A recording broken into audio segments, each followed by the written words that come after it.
Olá! O Globo Universidade de hoje está no alto da Serra da Mantiqueira, sul de Minas Gerais, para visitar o Laboratório Nacional de Astrofísica, o LNA, um lugar usado por pesquisadores e alunos do Brasil e do mundo para desvendar o espaço. 2009 é o ano internacional da astronomia. Lá se vão exatamente 4 séculos, desde que Galileu Galilei começou a observar o céu com um telescópio. Você vai ver como o Brasil avançou nessa área e passou de importador a exportador de equipamentos de astronomia de última geração. Eu vou mostrar a rotina de um astrônomo profissional que volta e meia troca o dia pela noite e que trabalha viajando pelo espaço sem sair do chão. Você também vai conhecer um pouco mais sobre a nossa galáxia e saber por que é possível contar histórias de bilhões de anos atrás, quando o homem nem sonhava em existir. E tem muito mais. Conheça a Residência Artística, um projeto que atrai artistas do mundo todo para trocar experiências em São Paulo. Um aluno de ciências biológicas monta um catálogo inédito sobre os besouros da Mata Atlântica Fluminense. Ele trabalha nas férias dos outros, cercado de belas paisagens e sorrisos amigos. É por isso que ele ama o que faz. Está no ar o Globo Universidade.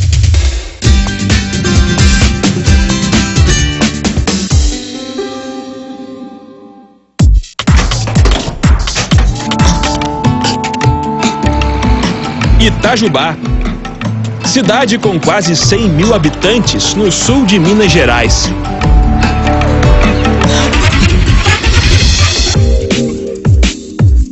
Para quem quer estudar o céu, esse é o lugar. Aqui fica o Laboratório Nacional de Astrofísica. Não seria exagero dizer que o Brasil estava anos-luz atrás de outros países quando o assunto eram os instrumentos da astronomia. Hoje, o Laboratório Nacional de Astrofísica até exporta instrumentos. Numa área da astronomia, já somos até líderes mundiais: o desenvolvimento de fibras ópticas. Nós estamos vendo aqui como se monta um telescópio, ou parte dele, já que as peças são inúmeras. Esse cabo, com fibras ópticas de alto desempenho, conduz os fótons, que são as partículas de luz. Na astronomia, no universo das grandes distâncias, a luz captada é mínima e por isso cada partícula dessa é fundamental. Abre as portas para novas descobertas.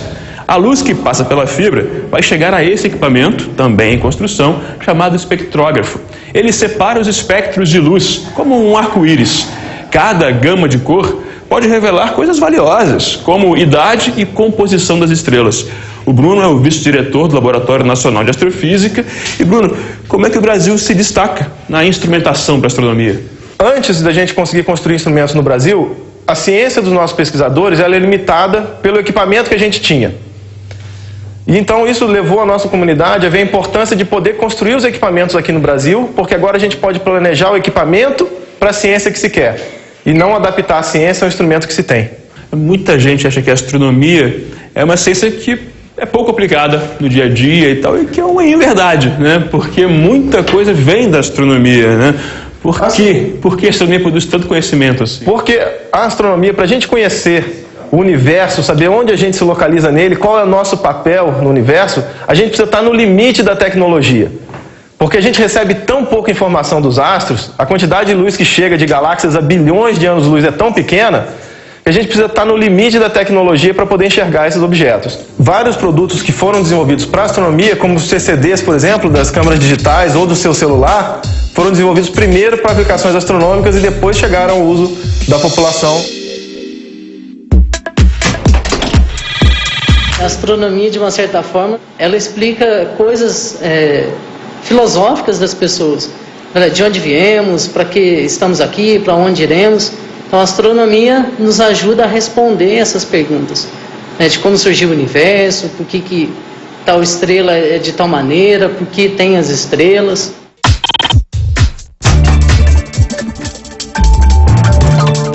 A tecnologia do LNA vai longe, vê longe, e a gente vai junto, lá para cima, para o alto daquela montanha, para o Observatório Pico dos Dias, do Laboratório Nacional de Astrofísica.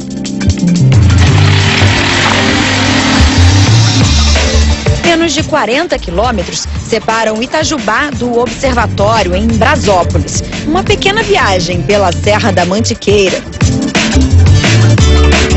O Pico dos Dias está a quase 2.000 metros de altitude. Foi cuidadosamente escolhido há 29 anos para receber o principal observatório do Brasil.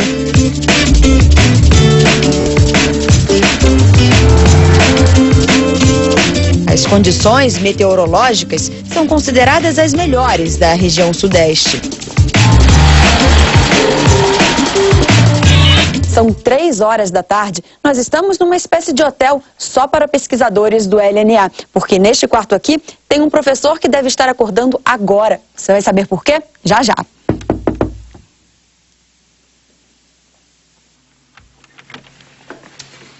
Boa tarde. Bom dia, boa tarde. Tudo bem? Tudo bem. Nem adianta tentar arrumar a cama, não dá para disfarçar. Para o astrônomo Alex Karcioff, o dia hoje só está começando à tarde. Alex, até que horas você ficou observando ontem? Que horas você foi dormir? Ontem a gente foi dormir umas 4, 5 da manhã, porque à noite o tempo fechou. Mas normalmente quando o tempo está aberto, a gente fica trabalhando até 7, 8 horas da manhã. Observando o céu. Observando o céu, exatamente. E essa mudança de hábito, essa troca de horários, costuma ser comum na vida de um astrônomo? É comum para um astrônomo observacional, que a gente chama. Um astrônomo que realmente vai ao observatório para observar. O primeiro dia é muito complicado sempre, a gente demora um pouco para se acostumar, mas ao longo da missão observacional as coisas melhoram um pouco. O professor de astrofísica da USP não veio de São Paulo para o sul de Minas sozinho. Ele trouxe 3 alunos de graduação. Ainda faltam umas 2 horas para escurecer, mas já é preciso preparar os equipamentos para uma longa noite de observação que vem pela frente.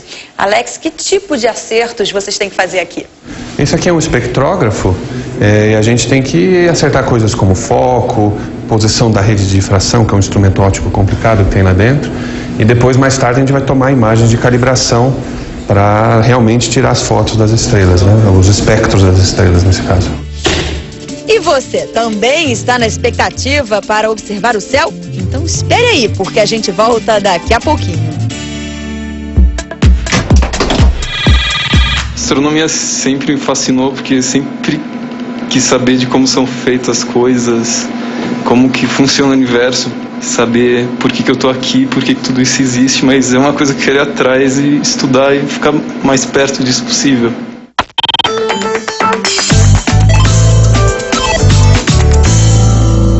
Meu nome é Cleiton Portela de Souza, eu estou no 8º período do curso de Ciências Biológicas na Universidade do Estado do Rio de Janeiro, a UERJ.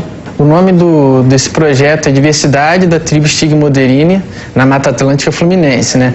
E Stigmoderina é um grupo de besouros, né? Um grupo dentro da família Buprestidae. Besouros, de um modo geral, né? Por serem bastante diversos, né? Bem-sucedidos, eles ajudam nessa questão de indicação de locais a serem preservados, a condição que se encontra em determinado local. Os objetivos do projeto são fazer uma redescrição das espécies, até porque os dados que se tem hoje são assim muito dispersos e também muito antigos, fazer ilustrações para essas espécies, né, fazer chaves de identificação, produzir algum material que possa ajudar, né, no desenvolvimento de outras pesquisas.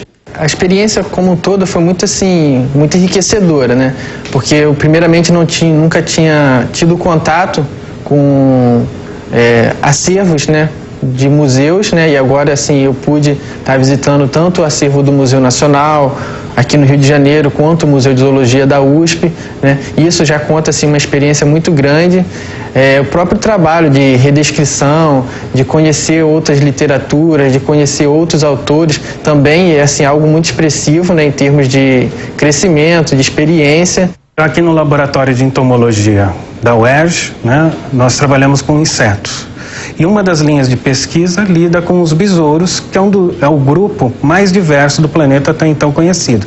Então a ideia é que, né, despertar o interesse dos estudantes que querem ser, né, esses cientistas, trabalhar com a sistemática dos grupos, né, que eles possam trabalhar com esses grupos que estão bem representados nas coleções científicas, mas que ainda não puderam ser estudados.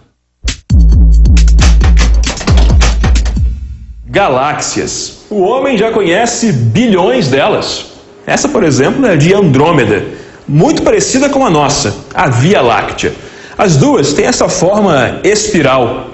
E essas estruturas curvas são os braços espirais, objeto de estudo do Wilton Dias, que é professor do Departamento de Física e Química da Universidade Federal de Itajubá. Como é que é possível estudar esses braços espirais? Para estudar os braços espirais, nós utilizamos alguns objetos que são interessantes, que são aglomerados de estrelas.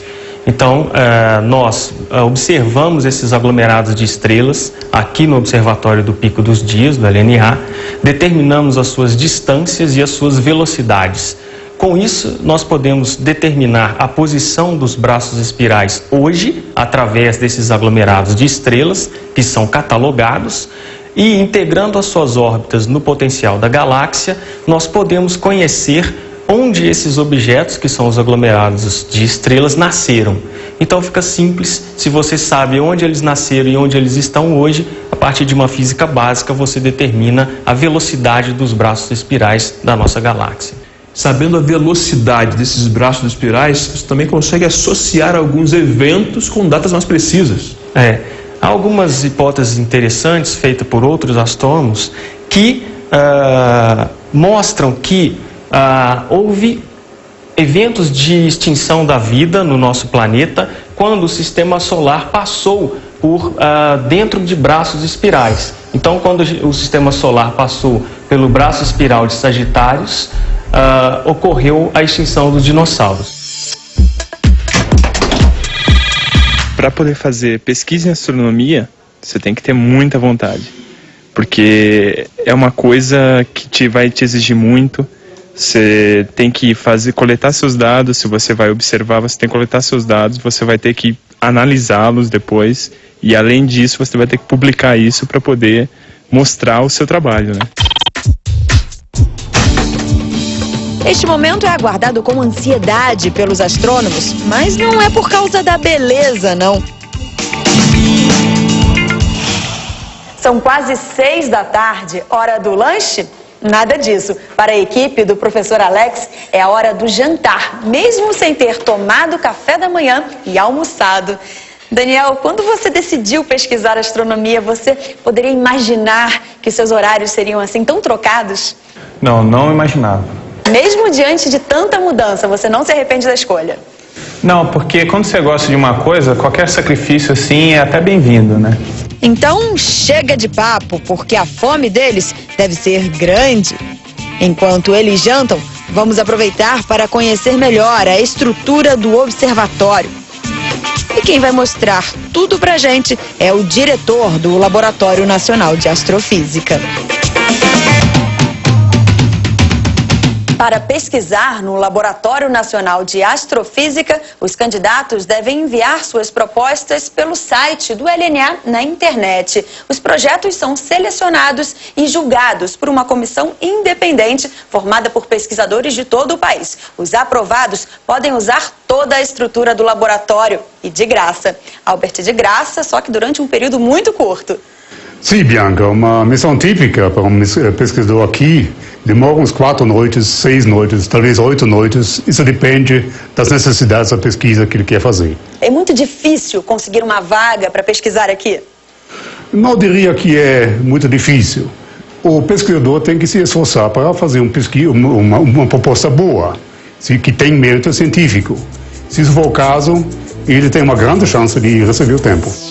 Os trabalhos no Observatório Pico dos Dias param apenas no Natal e no Ano Novo. E a rotatividade é enorme. Só no ano passado, mais de 100 pesquisadores passaram por aqui. Gente como o astrônomo Alex. Mais do que respostas, perguntas. São as perguntas que iluminam a astronomia. São elas que fazem o astrônomo viajar por este universo ainda tão desconhecido, tão misterioso. Alex, no seu caso, qual é a pergunta que você faz? Qual é o foco da sua pesquisa? Pois bem, eu estudo estrelas quentes de alta massa. Essas estrelas são muito quentes e chegam a ter temperaturas da ordem de 30, 40 mil graus na sua superfície.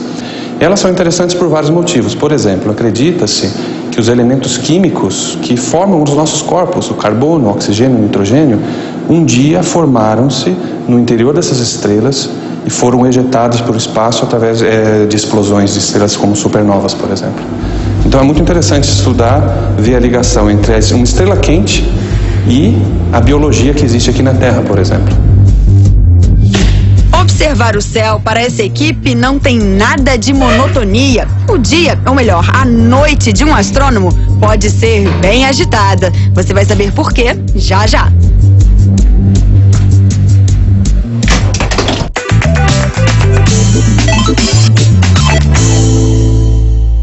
Meu nome é Marcos Moraes, eu sou professor de História da Arte e coordeno o curso de Artes Plásticas na Faculdade de Artes Plásticas da FAAP. Eu coordeno o programa de residência artística da FAAP, que funciona no edifício Lutécia, na Praça do Patriarca, número 78, no centro velho da cidade de São Paulo.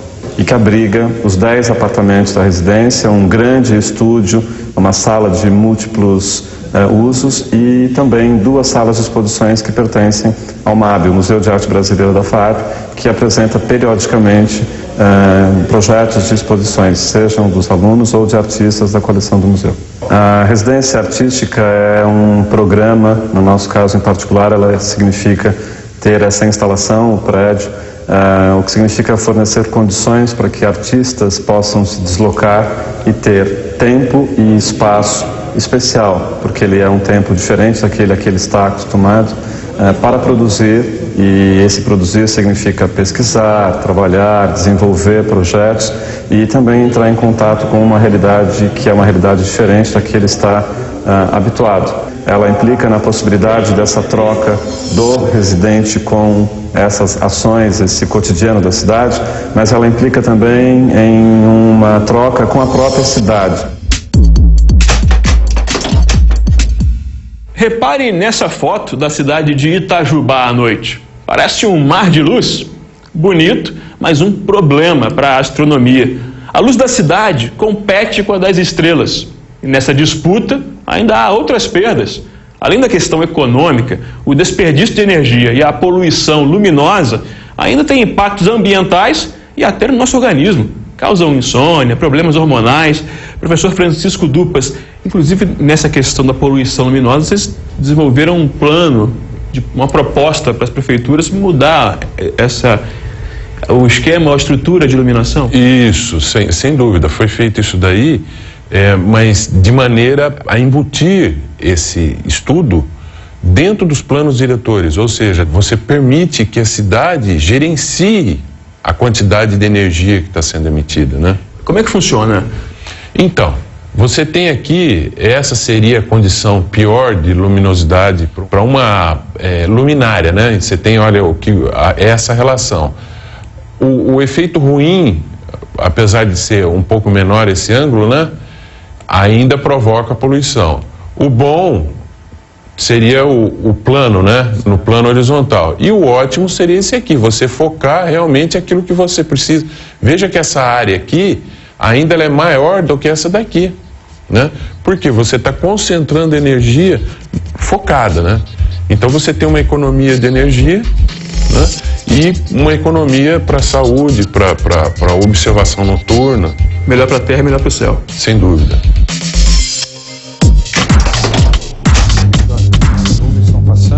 Reparem como o astrônomo Alex está andando de um lado para o outro, subindo e descendo. Agitado, ansioso. Toda essa correria é porque daqui a pouco, mais precisamente às 8 horas 41 minutos e 17 segundos, vai acontecer um fenômeno raro, nunca antes observado. Uma estrela vai ser ocultada por um pequeno objeto do sistema solar que está mais distante do que Netuno. O detalhe é que todo esse esforço não é para a pesquisa deles, não. Eles pararam os trabalhos só para ajudar uma outra equipe. É isso, né, Alex? É isso aí, Bianca. A gente está ajudando o nosso colega Marcelo Safin, lá do Rio, a fazer a medição desse trânsito, que é um evento, como você falou, muito, muito raro e que pode ter um impacto científico muito grande, porque através dessa medida a gente pode extrair informações sobre as características físicas como por exemplo o tamanho desse objeto, que a gente não consegue determinar aqui da Terra apenas com o telescópio. É comum isso, os astrônomos em todo o mundo se unirem em torno de uma única pesquisa? É comum porque, às vezes, para estudar um determinado evento, você requer vários telescópios. Por exemplo, nesse caso, a gente usa um conceito um pouco complicado de explicar, que chama triangulação, que basicamente nós precisamos de vários telescópios em vários lugares da Terra, em diferentes lugares da Terra, para poder mapear a forma do objeto. Se a gente só observar de um ponto, a gente não consegue. A poucos minutos do fenômeno, algumas nuvens insistem em atrapalhar a visão do Alex. Em outro telescópio, tem um pesquisador tenso à espera de notícias. Tudo bem? Olha, eu já apontei para o seu objeto, já localizei, inclusive aquele mapa de referência funcionou muito bem, só que agora a gente está esperando abrir, né? Não, estou esperando abrir o tempo, né? É o tempo contra o tempo. A contagem regressiva pode não esperar o céu abrir. Para o sucesso de uma observação astronômica, não bastam apenas modernos equipamentos e profissionais experientes. Também é preciso ter sorte. O tempo tem que ajudar. Mas não foi dessa vez que ele ajudou. Vocês conseguiram ver, não, né? Bom, melhor sorte da próxima vez, então. Um abraço. O jeito é o Alex voltar o foco para a própria pesquisa. Essa mancha preta nessa imagem. São 10 da noite. Para a nossa equipe, hora de encerrar os trabalhos. Mas para a equipe do professor Alex, a noite é uma criança. Professor, muito trabalho ainda pela frente? Pois é. Hoje a gente vai pelo menos até as 7 da manhã ainda. Em busca de... novos conhecimentos. Descobertas? Novas descobertas, é isso aí. Boa sorte. Obrigado.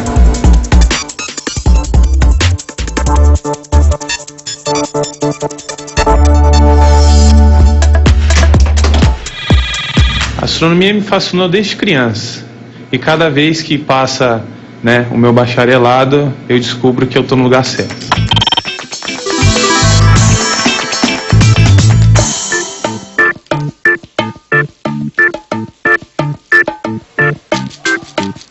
O que eu mais gosto no meu trabalho é esse contato com o público, fazendo novos amigos, novos contatos, cada dia uma situação nova acontecendo. Meu nome é Glaucio Campanati, tenho 28 anos, sou hoteleiro. Minha graduação foi em turismo, com ênfase em hotelaria, pela UNAERP, que é a Universidade de Ribeirão Preto, só que no campus em Guarujá. Eu me formei em 2002. Minha pós-graduação foi em gestão mercadológica de turismo e hotelaria pela USP. Me formei em 2003. O profissional de hotelaria tá apto também a trabalhar ou no setor comercial ou no setor de alimentos e bebidas. Claro que aí deve se focar um pouco mais os estudos, o aprendizado e a experiência. Mas a hotelaria também compreende algumas diferentes atividades, como eventos, criação e captação de eventos, parte de gastronomia, parte de entretenimento, a parte de controladoria, de administrativo mesmo, recursos humanos também. Eu trabalho num resort em Angra dos Reis, litoral do Rio de Janeiro, e eu sou gerente de recepção. Eu chego diariamente pela manhã, a primeira coisa que eu faço, na verdade, eu faço uma ronda pelo hotel todo e me certifico que esteja tudo em ordem. Por quê? Porque a recepção é o coração, é o cérebro e, como alguns dizem, é o esgoto do hotel também. Então, todos os problemas vêm parar na recepção. A dica que eu daria para quem quer seguir essa profissão é investir em idiomas, no mínimo inglês e espanhol. É fundamental nessa área de turismo e hotelaria. Eu amo meu trabalho justamente por estar em um ambiente prazeroso e num convívio com pessoas que estão aqui para curtir e, enfim, pessoas felizes. Um lugar em que os astrônomos se sentem em casa também recebe visitas. No Observatório Pico dos Dias, os curiosos por astronomia assistem a palestras e aprendem como os telescópios funcionam. Mas todos devem deixar o observatório antes de escurecer, para não atrapalhar as pesquisas. As visitas têm que ser agendadas e são de graça. E uma dica, é bom trazer agasalho, porque aqui em cima faz frio. E se você quiser outras informações sobre o Laboratório Nacional de Astrofísica ou sobre o que foi mostrado no programa de hoje, visite o nosso site. O endereço é globouniversidade.com.br. Na semana que vem, a gente vai visitar a melhor instituição de saúde pública do mundo, a Fundação Oswaldo Cruz, no Rio de Janeiro. Você vai conhecer a história da doença de Chagas, que foi descoberta há exatos 100 anos e ainda é cercada de mistérios. Você também vai descobrir por que medir a qualidade da areia das praias é tão ou mais importante que medir a qualidade da água. Não perca! Até a semana que vem. Até lá, tchau!